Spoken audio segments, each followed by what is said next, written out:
10 to go. Well, 11 to go, technically. After our talk in the cafe, Angela has commissioned me once more for a formal dress. This time less naked, she said. I guess she doesn't have a date to impress. Wonder how that went. She invited me to the event as well. When I questioned her about it, she vaguely mentioned something about going to see the opera with some old farts and have dinner with them. Sounds like a great time. She didn't give me much to go on aside from the fact that it would be formal evening wear. Since I don't have many opportunities to design and wear a gown myself, I accepted her invitation, even though I've never really been to the opera. Meeting both Neil and Angela has certainly given me plenty of opportunities to attend formal events where I can show my talents. As I'm sketching out some ideas after closing time, I'm alerted by a knock on the door. Wondering who would disturb me at this time, instead of looking out through the windows, I walk over to the window and looked out the window. Thank you. My heart skips a beat when I see that it's Neil. I unlock the door and let him in. Good evening, I greet him with my heart thumping louder. It's late. What are you doing here? Neil steps inside. He seems anxious about something. It seems you don't check your cell phone that often, do you? Why should I? His eyes dart over to the counter where my phone is. Suddenly having flashback of how my back was pressed against the counter with Neil on top of me. I try my hardest to fight the burning blush creeping onto my face. Why? Stop just thinking about it. Why is it so present in your mind? I haven't checked it in a while. Why? Never mind that. I wanted to... He pauses, looking pensive. Discuss something with you. I fidget on the spot. Not quite sure what he means with that. I don't think I'm ready to discuss anything, really. My emotions are a mess, and there's no way I'm going to be able to put them into words. Also, I was in the middle of sketching dresses. Like? I asked carefully. I wasn't careful at all. It's a bit awkward standing so close to him now, what feels like a crime scene of evidence behind. I hope you cleaned it. Why does it bother you so much? Please tell me you cleaned the counter. There's really no elegant way of putting this, but Angela's delusional ideas made me realize it needs to be said. Again he pauses, and I can feel my heartbeat speed up in anticipation. You're a hideous beast, and I must slay you and sacrifice you to the Dark Lord. He clears his throat, looking clearly uncomfortable. I think we should stop being in contact with one another. Oh. Well, that's what I've wanted all along. Bad end. Fantastic. Let's go. My mind goes blank. It's for the best. This way Angela won't be pulling you into her weird shenanigans, and I'll have some peace and quiet as well. Oh, really? Then stop coming into my shop.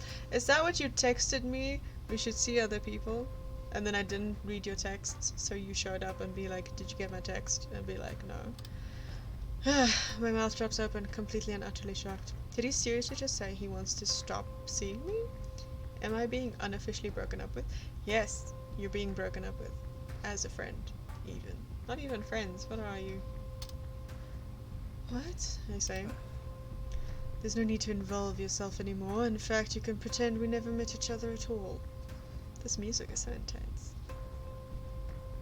This is the worst moment of my life. It's fine. You'll find another anime boy. There were like 2 other options on the loading screen. My mouth starts working again after processing the shock, but the words are still hard to get out. Is that what you want? I meant to choke out. Does he really want to stop seeing me like this? His words hurt more than I would have thought. Perhaps I was in too much of a blissful state to realize that I was in too deep already. Girl, you are genuinely oblivious about your own feelings. You should not be surprised. Neil's eye twitches and I can see him losing his composure. Oh. Isn't this what you want as well? Not having to engage with me ever again. Oh, buddy.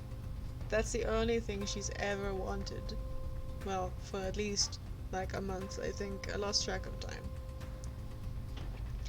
She wants you on the countertop and that's it. I look at him while lowering my eyebrows.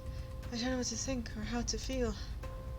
He's right. I didn't want anything to do with him for a few months ago. I wanted to be done with making him a blazer so I could get on with my life and pretend I never met this immature brat. his face. While I'm contemplating existence, he's just waiting, patiently. But this immature brat threw me into turmoil the night of the ball. I kissed Neil. Not once, but no, it was, I wouldn't say you kissed just twice. I think you lost count. The second time was definitely no accident. I've been avoiding thinking about it deeply since then, because confronting my feelings, confronting Neil, seemed like such an insurmountable task. Yeah, he is pretty insurmountable, isn't he? A task that scared me, as it meant facing the unknown. That's fair.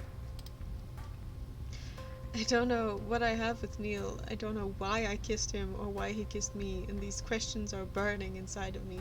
You kissed each other because you like each other. It's not science. It's not math.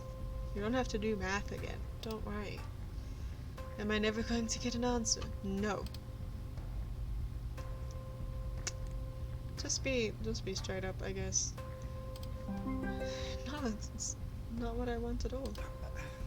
Neil is taken aback by my answer and gives me a conflicted look, like he doesn't know what to do with me or how to respond to my blunt answer. It's like I hit him with a wrecking ball. Flashbacks, Miley Cyrus. I daringly take a step closer to him. He recoils. Satan. You can't lie to me and say it's not what you want. My voice is low and steady, even though my heart's beating out of control. Neil jerks back, putting distance between us. I told you, he goes.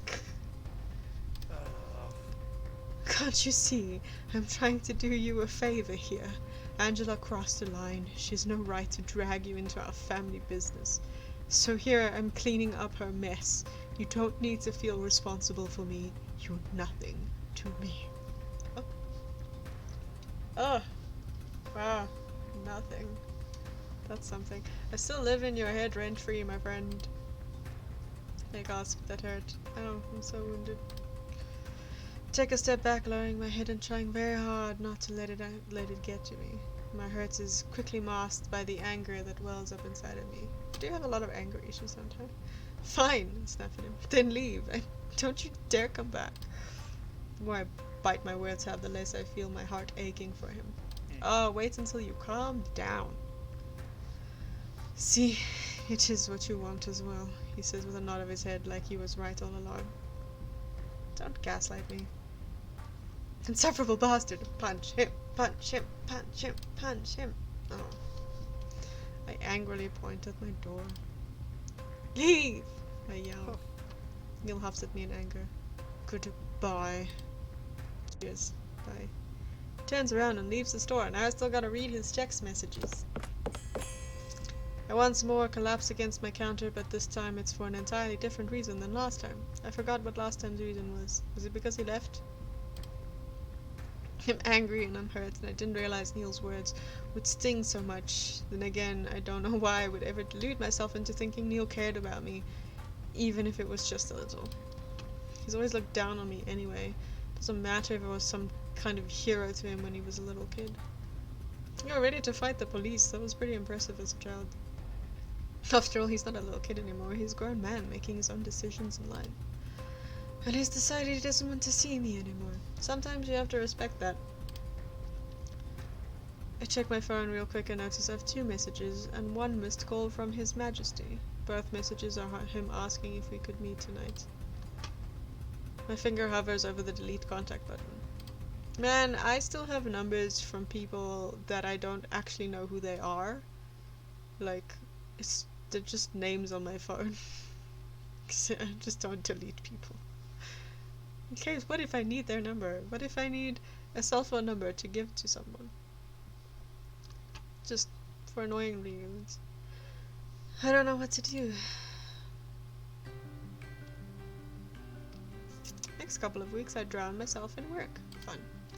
Christmas passes by in the blink of an eye, and it's New Year's. Even New Year's Eve is something I barely remember celebrating this era.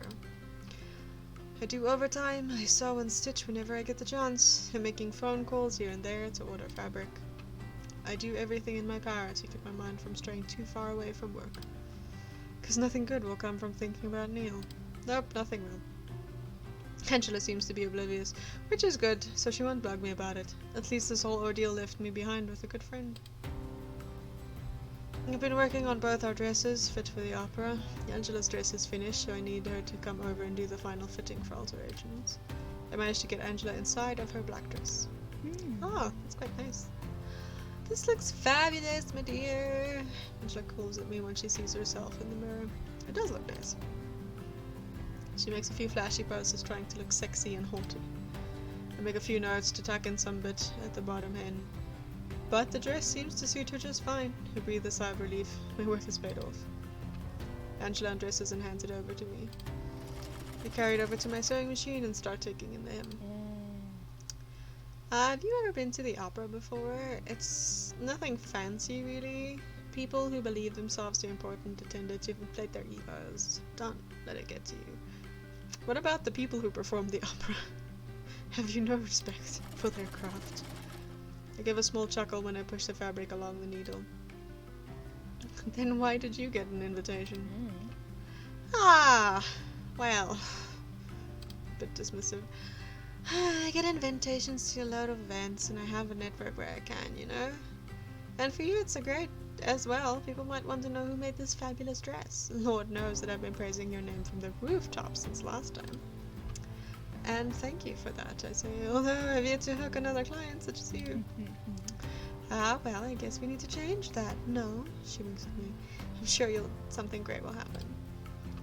So, who is it that invited you, and are they okay with me tagging along? I ask. Maybe I can snag them as potential clients. You know, just some old couple. Lovely people when they're in a good mood, not so lovely when they're in a bad mood, but it's absolutely no problem that you're coming along. I told them all about you. They're excited to meet such a wonderful, talented young woman such as yourself, Angela. Did you tell Neil's parents that I'm his fiancé without anyone agreeing to this plan? Angela. I wonder just how much Angela told them about me. It's not like I'm anything special. Guess we'll see. Give the dress back to Angela once I'm finished and she tries it on once more. The cut of the hem is looking a lot better and Angela seems pretty stoked with the final result. She takes it off and neatly places it on the counter. Dazzling, simply dazzling. All it needs is a nice diamond necklace to finish it off. I bite my lips to prevent myself from making a snappy comment about me not being able to afford something like that unless I worked for 10 years straight. Diamonds are a sham. Don't worry about it. Sometimes Angela really does seem to live in a whole other world. I wonder how much money she makes doing pottery of all things. Ah, right. I heard about your job. You make pottery? Angela smiles at me. I make all kinds of art, love. I love to sculpt and let my imagination go wild. It's a passion of mine to travel the world and see many pieces of art people create. Italy had only been my latest escapade. It makes me so happy to see you're doing something you love, then, I say. Reminds me of myself. I moved here to start my own boutique and to create clothes that people are happy to wear. I love making clothes as well. I've been doing it once my grandma passed away, you see. She used to sew all these girly dresses, but I just didn't want to wear any of them back then. I wanted to play in the mud and get dirty. I didn't want to be girly, so I never wore those dresses. Angela looks at me with a comforting smile on her face, letting me say my piece. It's hard to imagine you as a tomboy, she chuckles. It really was, but after my grandma passed away, I was left with these boxes full of dresses she made for me. It made me so sad. Cried a whole week straight out on the attic with that box. My mother gifted me the sewing machine my grandma used, and I guess I fell in love with it ever since. That's a lovely memento of your grandmother, Articles. I'm so sorry you had to say goodbye to her so soon. I also got my mom's sewing machine, but we call him my little brother, because she loves him more than us. Not really. I smile at her, happy to be reliving my memories of my grandma again. It's okay. She gave me a passion in life. That's great. Life is all about going after your dreams and finding your passion, if you have the money for it. Angela suddenly looks timid. That's why I'm so concerned about Neil. Oh no. The subject I wanted to avoid, but it would be rude to tell her not to talk about it. She looks at me with hopeful eyes. He's stressed at work, and it's treating him down. I know he wants to do something else with his life, but he doesn't want to defy his parents. I'm conflicted about wanting to hear more about Neil and wanting to tell Angela to stop talking. Just let her talk. You can deal with your own emotions. You know, he's got a bachelor's degree in interior design, yet he doesn't do anything with it. Instead, he's wasting away his potential in the family business. It's infuriating, really. Angela takes a deep sigh. Is that why you wanted me to pretend to be his... you know... beard? Ah, that! Angela says in a dramatic voice. Actually, his parents have been looking for a fiancé for a while. They want to get him into an arranged marriage as they fear he won't get into a relationship on his own and give them the lovely little grandchildren they so desperately want. And I told him that if they cut his work hours down, he might have time for a relationship, so I kind of proposed the idea. They really do live in another world to be talking about arranged marriages. I feel sorry for the person unlucky enough to be a candidate for such tragedy to you. Articles. Gosh, you're annoying. Don't worry, everything will be alright. I've got plans, says Angela, determined. I know what she's scheming now, but decide against asking her. That's for the best. Now, let's get this dress into some plastic so I can carry it home. Alright, about your dress, have you started on that yet? She asks. I made a few sketches and I got a general idea in my head, but I haven't started the construction yet. She gives me a devious smirk. Pick something dark blue. It'll go lovely with your eyes. Those demonic red eyes of yours. I suddenly remember seeing something. Something I needed to ask Angela. About the ticket to the opera. How much is it? Angela shakes her head at me. I invited you over. I can't expect you to pay for the ticket as well. Don't worry, this one's on me. Angela stay with me to discuss some more ideas for my dress before she leaves to go home. Date of the opera is in 2 weeks, so I better hurry and finish my dress. Hope I don't run into Neil since I'm hanging out with Angela. That was foreshadowing. I'm pretty sure. Oh no, not again. Should have gotten something to drink, but here we are. Do I have to wear it this time? Let's check. Yes, I do. Wow. Whoa, hold on there. Excuse me. Oh, maybe I should take the choker off. Should I leave it on? It's a pretty dress. It looks a bit different than the picture, but it's nice. Let's leave the collar on. I'm wearing it. Thank you. I figured out how to wear the dresses now. It's almost 6 o'clock and I'm waiting for Angela to pick me up at home so that we can attend the opera together and have dinner afterwards with her guests of honor, which I'm assuming is Neil's parents. I'm all dressed up and a little bit nervous as I've never been to an event like this and will probably feel out of place, much like I felt out of place at the ball, but I have to stay strong. Imagine if Neil has dyed his hair yet again, and then this happens all over. That would be the worst, but also I would die laughing. It's snowing, so it's hard to make out what's going on in the distance. You must be freezing to death. You can hear a car pull up and see a very fancy looking car on the street. We get inside, I see Angela. Oh, inside I see Angela, who waves at me, begging me to come over and get in. Okay, great. I misread that. Quickly I make my way over to the passenger side and open the door, making myself comfortable as I slip into the seat.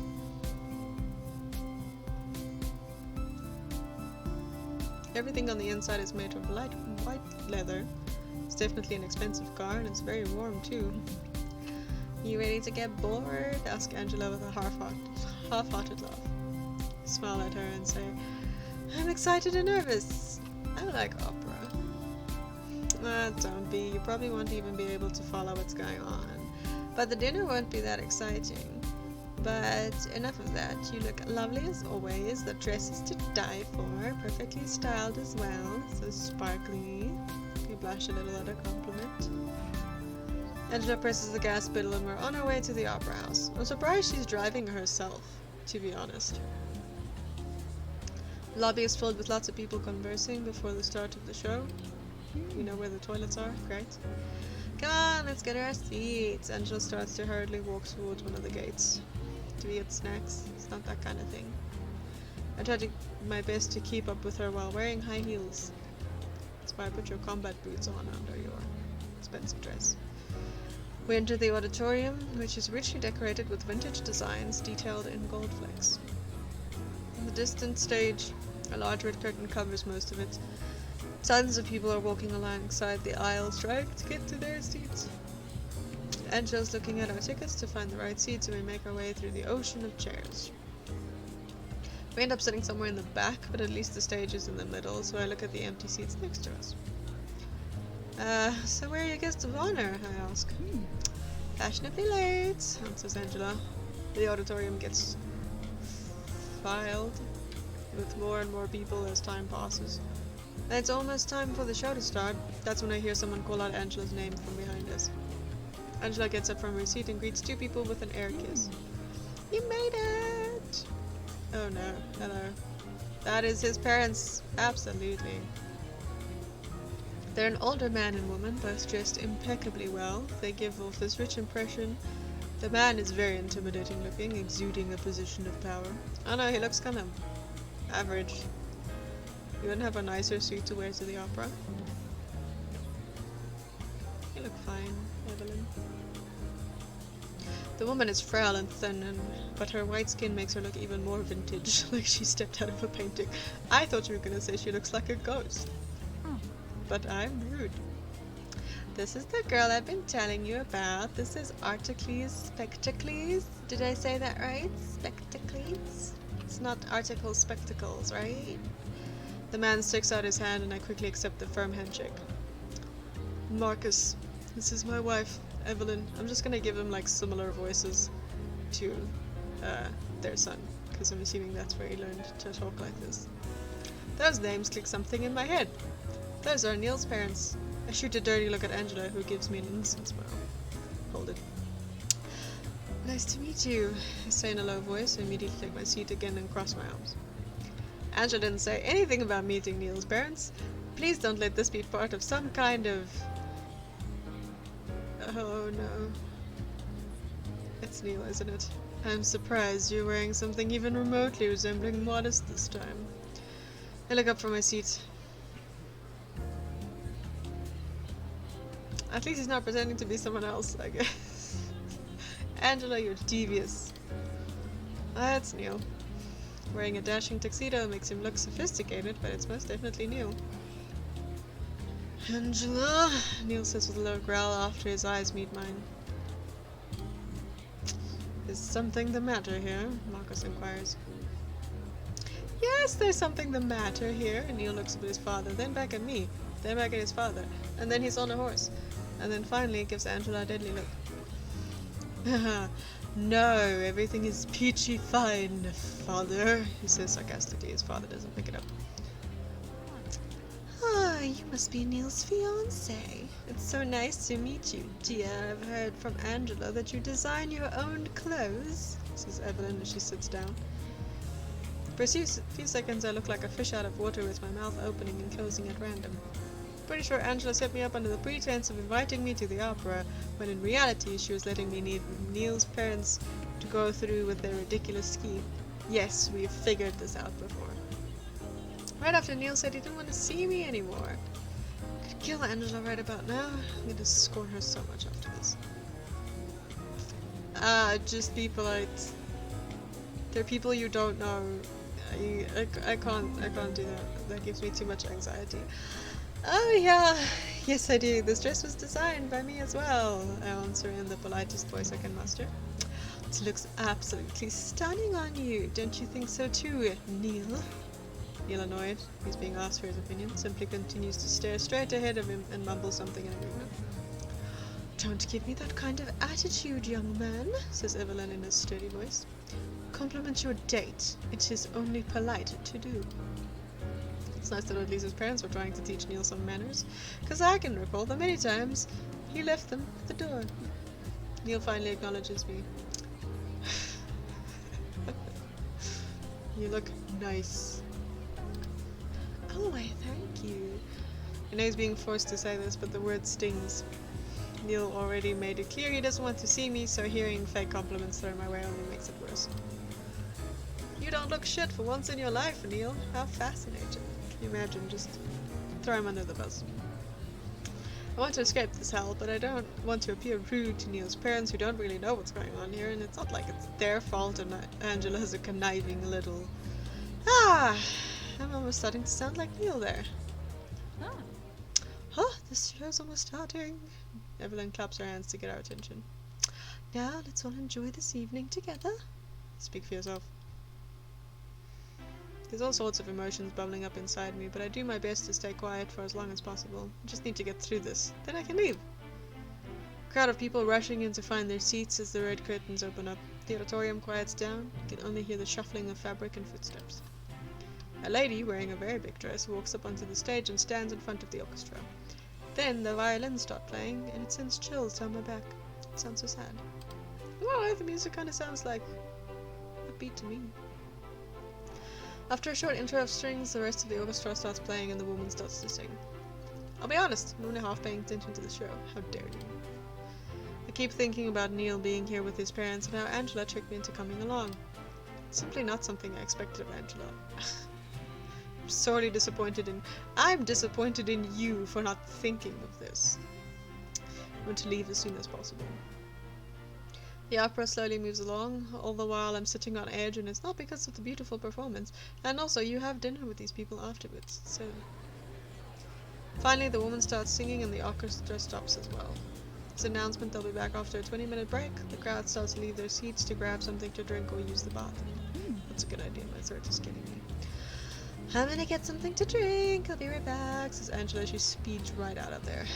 And glaring at her back, she's running away from having to face my wrath. That's also when I realize I'm left alone with Neil and his parents.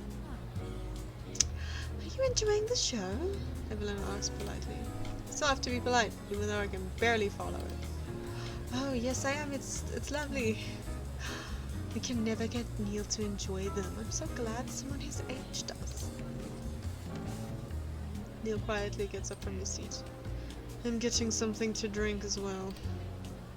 Before Neil can leave, Evelyn pulls on her son's hand and looks over to me. Aren't you going to offer your date something to drink as well? Be a gentleman.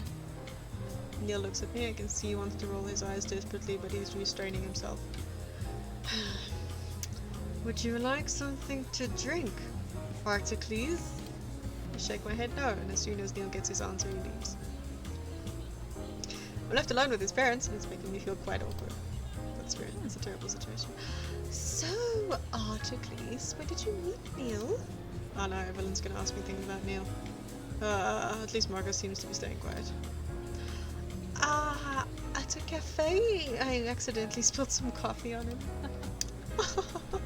The old classic, I just hit my microphone.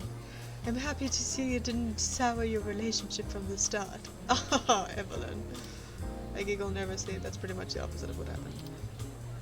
Me and Neil definitely got off on the wrong foot. What he thinks of me right now, I have no idea. I don't even know what to think of Neil at the moment. I'll tell you what you think of him. You're in love with him, and you don't want to admit it. I kind of want to strangle him though, if that counts. I mean, that can count, depends on what you're into. Excuse me, I'm gonna find the bathroom. I said that I have an excuse to escape from the questioning of Evelyn. Maybe we can find Angela and berate her for dragging me into this. I get up from my seat and leave the auditorium.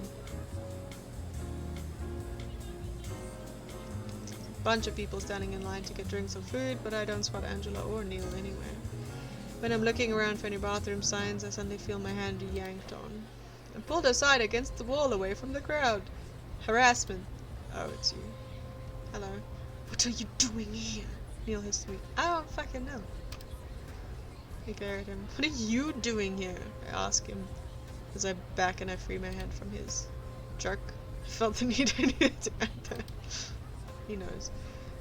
Neil is way too close for comfort and giving me all too many conflicting feelings. Hate to love, enemies to lovers. What is this trope again? Seeing him in a tuxedo instead of his regular dress shirt and vest is always throwing me for a loop. It's fine. It's the same shirt. I came here with my parents. No one mentioned I was going to be on some kind of date with my fake fiancé. Neil sounds completely pissed off. Well, I didn't know either, so stop making it sound like you're accusing me of something. Angela set me up. Neil backs away from me a bit and pauses to think. The angry expression on his face slowly fades into a milder one. I knew it. I knew she was going to pull you into her shenanigans. I don't mind shenanigans. He looks at me with fierce eyes. Told you to stay away. I'm staying away from you. I'm friends with your sister. You need a better tailor. Your shoulders are not there. Unless they are, in which case, friend. Oof. Hey, just because you don't want to see me anymore doesn't mean I have to stop talking to Angela. She's my friend. Or was, I don't know. What she pulled right now definitely isn't acceptable. But you won't get a say in who I see or who I don't see. I understand I have no control over who you speak to, but perhaps I wasn't clear enough that day. Neil takes a step closer to me, trapping me with my back against the wall. Kick him in the groin. If you want to live your life drama-free, then stay away from me and my lunatic of a cousin. It will only cause us trouble if you keep it sticking around. I get angry in return, having Neil say the same thing to me again. It hurt the first time, now it's simply infuriating. Neil, you're an enigma to me. One day you want me around, the other day you're chasing me away. Now you don't even know what you want. What right do you have deciding in for me? I'm an adult, and I can make my own decisions just fine. Well, gee, I didn't realize you liked being around me that much. I mean, not right now. Perhaps I should sign a photograph of myself and hand it over to keep you satisfied. Maybe frame it and hang it in your boutique. Yes, I want a sign with your face that says, banned. Sarcasm is dripping from his voice. My face was just red. I'm not saying that, I protest. Then what are you saying? He asks petulantly. I bite down on my lip. What am I saying? I don't know. This whole Neil thing is already complicated enough before we ever touched each other's lips, let alone now, when I'm roped into playing his fake fiancé where Neil told me to stay away. I stare at Neil long and hard. I don't know what to say or formulate my thoughts. He gazes right back into my eyes, and the murmur of the crowd falls to the background. Right now we only have eyes for each other. We're squaring up. Something deep inside me starts to stir, and I look away from him to curb the feeling. I don't know, but I do know I don't like it when you go ahead and decide things for me. I hang my head down and fiddle with the fabric of my gown. Oh. Typical, says Neil with a huff. Should have turned around the moment I saw you sitting down in that seat. You're free to leave, I snap back. I will leave after the show ends. I'm sure I can come up with a good excuse to skip dinner. She invited you over for dinner as well, asks Neil, sounding surprised. I didn't know I was going to be with your parents, okay? I'm not gonna stick around and play house with you, even when you so elegantly told me to stay away. Finally sick of discussing this with Neil, I turn around and ready to walk away and find the bathroom, but I'm stopped once more as Neil grabs my hand again. Stop touching me. Wait, he says. I sigh in defeat and look him in the eyes. What? My parents, they can't find out. Find out that I'm not really your fiancé? I said with a huff. At least you have some amount of brains in that head of yours. I'm gonna poison your food. Continue insulting my intelligence and I'm walking right out of here, right now. Neil swallows, and the expression on his face softens. The hold he has on my hand relaxes as well, and he covers it with his other hand in a reassuring way.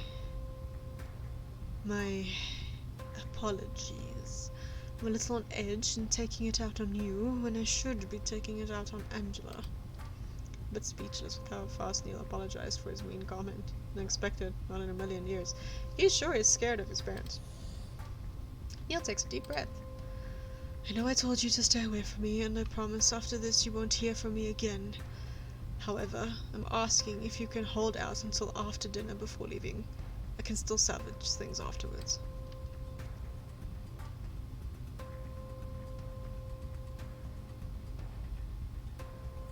Alright, look, no, he's terrified. I'm too tired to be mean. This is exhausting. This man is exhausting. I don't have the emotional capacity to just be shitty to him. Let's just pretend to be his fiance. Maybe we can steal some silverware. I have no such obligation towards you to go along with this scheme, I say in a steady voice. Especially not after you told me to stay away from you. Neil shuffles on his feet, his eyes avoiding mine. I know what I said, he mumbles. But this is only for tonight. Regardless, whether it's only for tonight, for an entire year, as Angela had planned, your words were very hurtful that day, and I want a sincere apology from you before I will agree to do anything. Oh, you just did, he hisses at me. That wasn't an apology for what happened 2 weeks ago, and you know it. Neil bites down on his lips, giving me a pointed and conflicted look. He starts pacing back and forth in front of me, his fingers running nervously through his black hair. He stops in his tracks, his shoulders slumping in defeat. Was it really that awful of a suggestion? He asks in a small voice. Suggestion? It wasn't much of a suggestion when you tell me to stay away from you and then leave my store. What else could I have done? He barks out. Let Angela drag you through the mud as she is now. I'm my own person, Neil. I have my own agency. Let me make my own choices and leave me to deal with the consequences. Don't decide it for me. There, I got it all out. The reason why I was so angry with him. He's deciding things for me, when it wasn't what I had wanted at all. Ha! I finally figured it out myself. Great job, Articles. Neil's golden eyes are wavering. He looks conflicted about something going on in his mind. If only I knew what was going on in that mind of his, things would probably be a lot easier between us. Please be more concise. Hi, he starts, swallowing his own voice. I thought it was for the best, and yet things still turned out this way. He peers through his eyelashes into my eyes. I feel myself holding my own breath in anticipation for what he's about to say. I'm sorry for hurting you. It wasn't my intention. I wanted to spare you the drama. I wanted to spare me the drama by creating drama. Great thinking there, Neil. Brilliant. Nonetheless, he apologized, and it sounded sincere as well. Never expected something like that coming from Neil of all people. It certainly didn't work out that way. But apology accepted. Neil lets out a relieved sigh. So, will you please be my fiancé? Other people passing by overhear Neil's word and suddenly go, oh, he's proposing! Oh, this music is too dramatic for something that stupid to happen. Both Neil and I turned red at the misunderstanding. It really did sound like a proposal. Neil backs away from me in embarrassment. Oh, don't leave the people hanging, Neil bites out. It's your answer.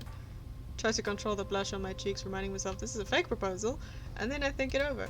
He did apologize just now, and I guess pretending for one night couldn't hurt. I'm kind of happy Neil is talking to me again, finally soothing my anger towards him. Alright, but you owe me, big time. Neil looks up from me at me with hopeful eyes, and the people in the audience are just like, what? Really? I didn't expect you to agree, his sons babble. I can easily revoke my answer if you want me to. No, I can't do this without you. Oh, that was unexpected. Neil would say something like that. Then again, there's a lot of things Neil has done in the last 5 minutes that I never would have expected. Yes, you mentioned every single one of them. Neil flashes me a genuine smile. He looks so relieved. Thank you, Articles. I really do appreciate it. Oof, that smile is way too heart-throbbing for me. Neil rarely smiles, so whenever he does, it's like an arrow being shot through my heart. I look away from him to calm myself. Alright, let's be back. Yes. Can I get out of this dress now?